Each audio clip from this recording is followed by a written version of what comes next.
BNP মহাসচিব মির্জা ফখরুল ইসলাম আলমগীর জানিয়েছেন, বেগম খালেদা জিয়ার অবস্থা গুরুতর, যে কোনো সময় প্রাণহানির আশঙ্কা রয়েছে।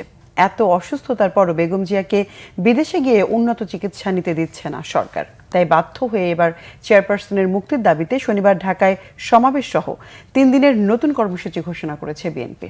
রিপোর্ট করছেন সিকান্দার রেমান। নয়াপল্টনের কেন্দ্রীয় কার্যালয়ে যৌথ সভা করেন বিএনপি নেতারা।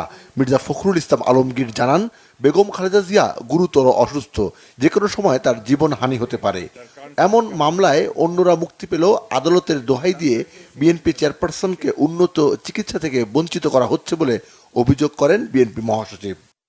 দেশনেত্রী বেগম খালেদা জিয়া মৃত্যুর সঙ্গে প্রাঞ্জল লড়ছেন। আপনারা জানেন যে প্রায় কিছুদিন পরপরই থেকে হাসপাতালে আসতে হয়। এবার যে তিনি এসেছিলেন, এটা আল্লাহর অশেষ রহমতে যে তাকে আমরা ফিরে পেয়েছি।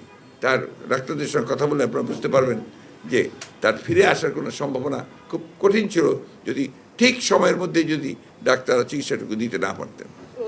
এই একটা অবস্থার মধ্যে আমাদের চিকিৎসকরা বারবার বলেছেন যে তার চিকিৎসার জন্য বাইরে উন্নত জায়গায় প্রতিষ্ঠায় নেওয়া উচিত, কিন্তু সেই জায়গায় উন্নত কেন্দ্রে, চিকিৎসা কেন্দ্রে তাকে সরকার দিচ্ছে না। বেগম খালেদা জিয়ার মুক্তি এখন বিএনপির একমাত্র লক্ষ্য বলে জানান মির্জা ফখরুল। বেগম জিয়ার মুক্তির আন্দোলন আরও বেগবানের কথা বলে নতুন কর্মসূচি ঘোষণা করেন তিনি। নয়াপল্টন অফিসের সামনে সমাবেশ অনুষ্ঠিত হবে দেশনেত্রী বেগম খালেদা জিয়ার নিঃশর্ত মুক্তির দাবিতে। এটা হচ্ছে আপনার 29শে জুন বিকাল 3টায় অনুষ্ঠিত হবে।